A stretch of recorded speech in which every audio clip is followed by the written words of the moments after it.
I would like to welcome Prime Minister Viktor Orbán to the studio. Good morning. Good morning. You wrote on Facebook yesterday that there is a pope. There is hope. Based on this, what do you expect from the new pope regarding the issues of Christianity and foreign policy? Well, I usually follow the processes of the Vatican for two reasons. First of all, the Vatican is a state, and it is part of the international diplomacy. It's a strange state because it's not led by the chancellor. There is a chancellor too, but it is only led by the man of God. That is why it is a state of its own. It is worth mentioning that we should pay at least twice as much attention to what comes as a message. Secondly, I also pay attention to what comes as a man of God, because a man needs spiritual guidance and support. I think the Pope is not North American, but this will be shown by the analysts, because he was born in Chicago, but if I understand correctly, he came from Peru. And in this sense, he will probably continue what Pope Francis started. So if I have to say something quickly, I would say that I do not expect great changes.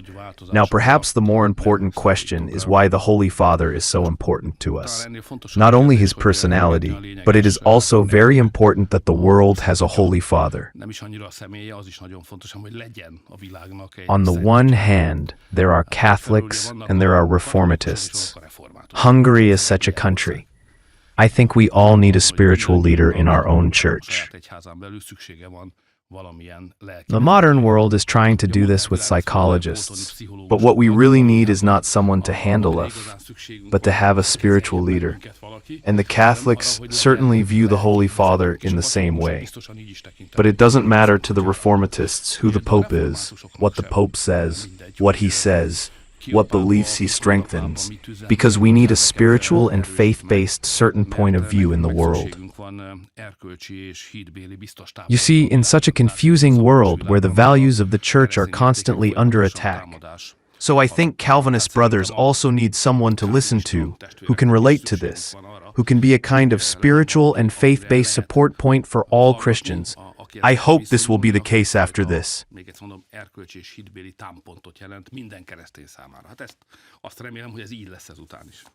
Well, we'll see. This will be revealed in the coming weeks, months. However, it is certain that Ursula von der Leyen, the President of the European Commission, spoke at the European Parliament this week, and she said that Ukraine must accelerate its membership in the European Union, because this could be the strongest security guarantee. And she also said that they are working to open all membership lists this year. How realistic does she see that this will really happen this year? Well, the political decision was born. This decision was born against Hungary because we do not support Ukraine's membership, and the accelerated membership is definitely not. In fact, there were two important speeches in the European Parliament by the European People's Party and von der Leyen. The thing is, as Robert Fico said in response to this speech, what we heard there was economic suicide. So Ukraine's membership in the Union is economic suicide. Well, I'm glad that not only Hungary sees it this way, but now there are other European leaders as well. Our hope is tied to the countermeasures. Now the European leaders decided in the first place by the People's Party, because that's the leadership here, that then the war must be continued. The sanctions must be maintained, the Russian energy must be completely withdrawn from Europe. Then the European economy will be what it will be. Our hope is in the opposite direction. We hope that's why we work. Not just hope, but work, to be peaceful. If it is peaceful, it is possible to finally throw away the sanctions. If we throw away the sanctions, the energy will be cheaper. And if the energy is cheaper, the economy will get momentum, and it will be easier for the families as well. Unfortunately, the Union decided, and it has now been strengthened, that they will move in the opposite direction. This is the reason for the Hungarian internal political disputes, because there are two kinds of parties in Hungary. There are those who follow the decision of the European leaders, von der Leyen and the European People's Party, such as the DK, such as the TISE, who sit there in the European Parliament. and we are the ones who stand on a national basis and oppose. We'll talk about the internal politics in a moment. In fact, we don't even oppose the parties, we say against them. Yes, we will talk about the internal political disputes as well, but von der Leyen also mentioned it as a tool for joining Ukraine, that it is necessary to stop the import of Russian energy carriers to a full extent. How could this affect the European and Hungarian energy prices, and in general, the reduction of GDP? We are now talking about the fact that Hungary, by making huge concessions, was able to solve the fact that, despite the sanctions against Russian energy, we pay the second, third, or cheapest energy price to families in Europe. This is true for gas and electricity. So, for example, Hungarian families are getting energy at a low price today, and so is their budget, which of course is not low here either, but it is far from the rest of the country. Kadar-Kocka paid around 260 to 280,000 forints in a heating season. In Slovakia, it is around 480,000. In Poland, it is around 880 to 900,000. Now, if the energy price rises, and the Russian energy, gas and oil embargo from Europe means that the price is rising, because Hungary has been getting energy cheaper from Russia so far.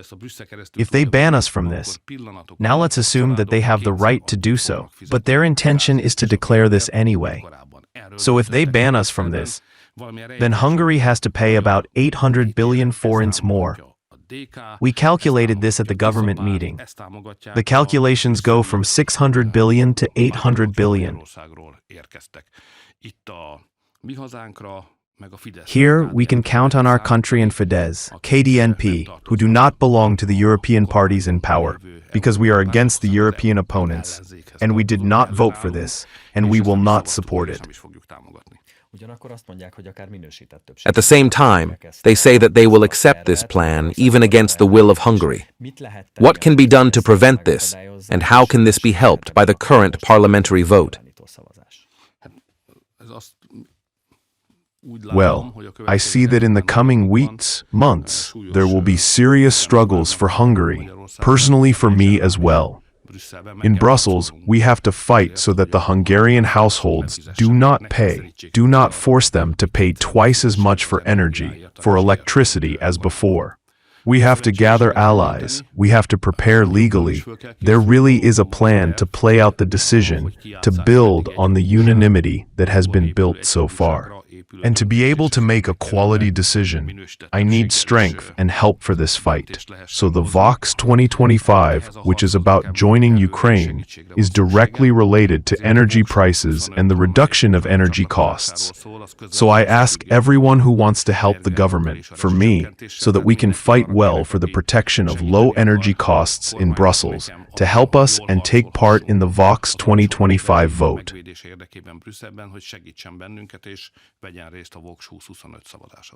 You mentioned that on one side of this issue is Fidesz, and on the other side is DK and TISZ, as we look at the Hungarian internal political breakdowns. At the same time, the president of the TISZ, in an open letter signed by the president of the People's Party on Monday, wrote that, I quote, "Ukraine did not deserve to join the EU in the accelerated process. What is it that makes you think of your opponent in spite of this?" Well, look, most of all, because the same party leader said that he would never represent Brussels. And he also said that he would set up the Security Law Institute. On the other hand, he is in Brussels, and because of the crimes committed in Hungary, he used the security law in spite of the violation of the security law and is hiding behind it. He continues politics. So it's hard to take seriously anyone's opinion if he has previously played his word. That's why I think it's such a joke. I know the European People's Party from the inside. The TIS party can tell me what it wants. We have been a member of the European People's Party for many years. Even Helmut Kohl invited us there at the end of the 1900s, at the beginning of the 2000s. I know everyone, from the inside, from the outside, everyone. I know how it works. There is no story in the European People's Party. We came out of it. So we left the European People's Party there because in the case of migration, They wanted to force us to leave the EU or Brussels. So whoever is in the European People's Party, if he is there, he has to accept what the European People's Party is. This is a disciplined party who does not step in at night, does not step in at once, does not step in at night. The thing is, in addition, the European People's Party also stated that it wants a change of government in Hungary and will help a government in Hungary to power, which, by the way, will keep the policy of Brussels, the policy of the European People's Party. This means today that we have to support the war, we have to take up Ukraine, we have to accept migration, and in the case of gender, we have to accept the position of the European mainstream. Whoever is in the People's Party, this represents whatever he says, whatever he writes, whatever he says. The other Ukrainian support is the Democratic Coalition, which was mentioned by Ferenc Gyurcsány. Yesterday he reported that he is leaving the Hungarian public life. What do you think about this departure, and how can it change? Can the Democratic Coalition's policy change after this? Well, it's better not to deal with other things than to spray on your own home. But maybe I can allow myself. The first is that the DEK is fighting for life and death with TISE, so not with the government. The DEK government match was killed. It was decided by the elected citizens 4 or 5 times. Here the fight is really for the leadership role and survival of the opposition. We see a TISE-DEK match, and of course the DEK. People thought that they had better chances. This is their party, their decision. I don't even want to evaluate it. But the thing is that Ferenc Gyurcsány, who is the new leader of the DEK, I could only say that I agree with them. It can't be easy to decide to separate a person's life from his ex-wife or husband.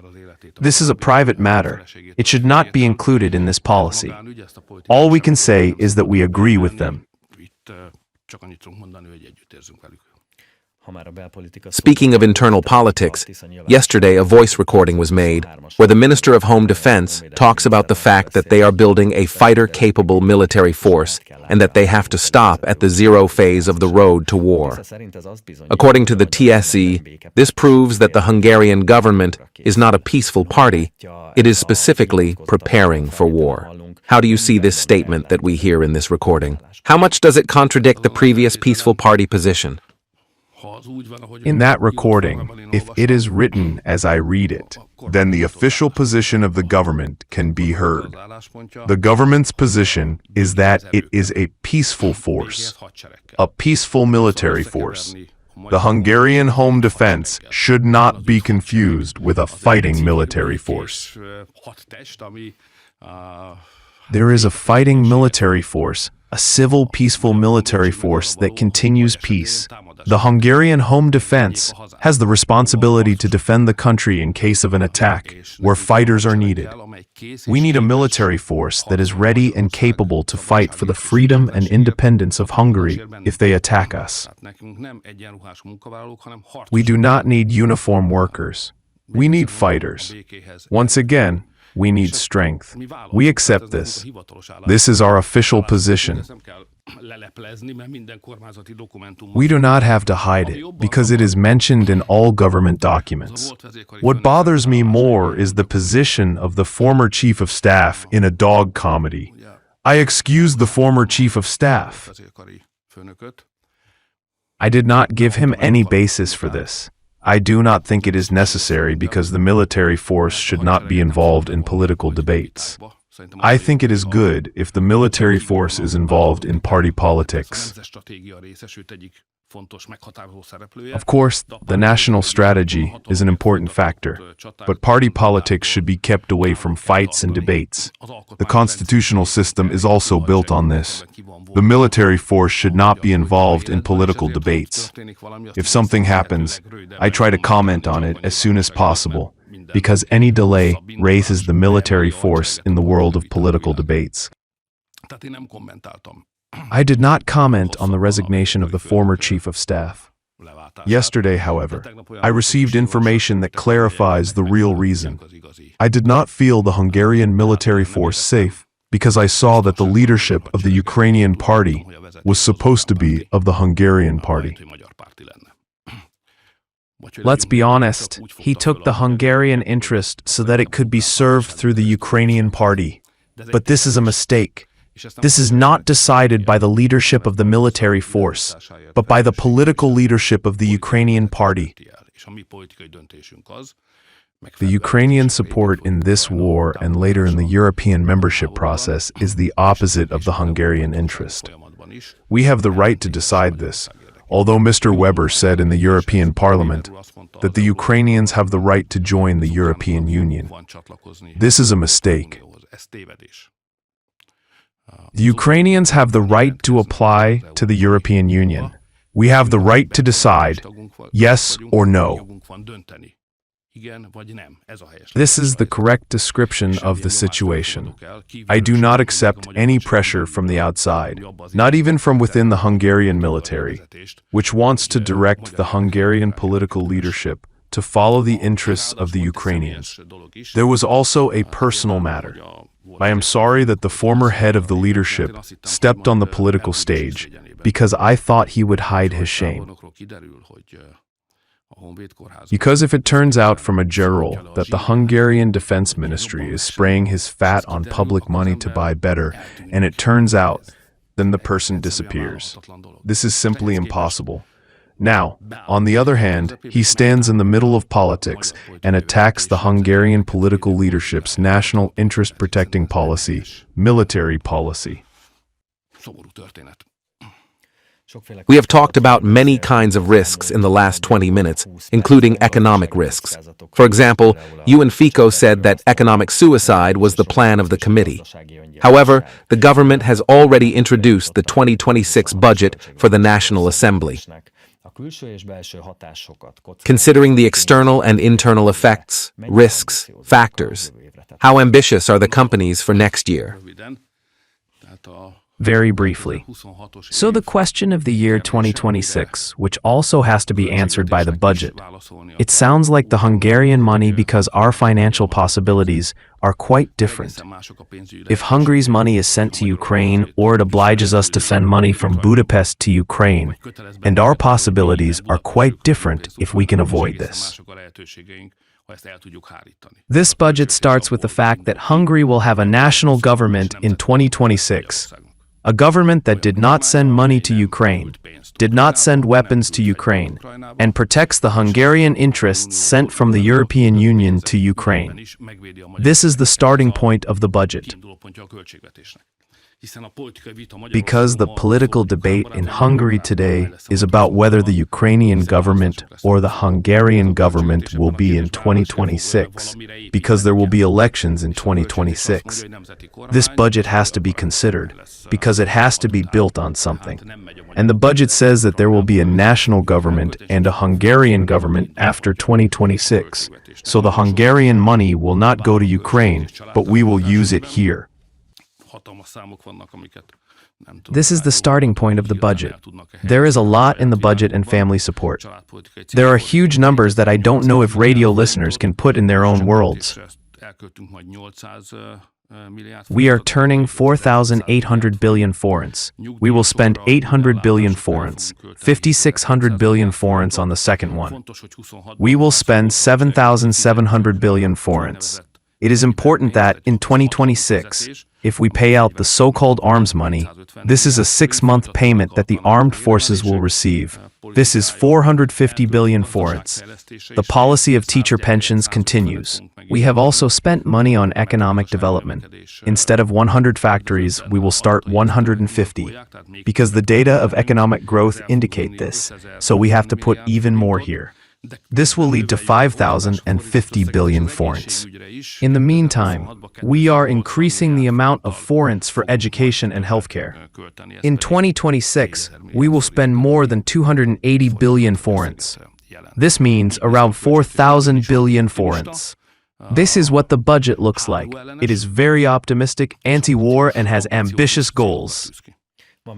There is another risk that the government has been working on in the last few months, and this is inflation. In order to further break it down, the budget was expanded this week. What caused this, and what do they expect from this? We have been in a great dilemma for years now because a huge war inflation has shocked Hungary. I don't remember the Bokros package, which we owe to ourselves. It came from within. It was the result of a bad economic policy. Now, because of the external war, it has cut our throat and has increased the high inflation on families and businesses. We are struggling with this. We are trying to get the prices back to the ground because we feel that in some areas the prices are simply unacceptable. The prices are unacceptable. The prices are unacceptable, which ultimately destroys the Hungarian families. This is an exaggeration, but basically they lose their money at high prices.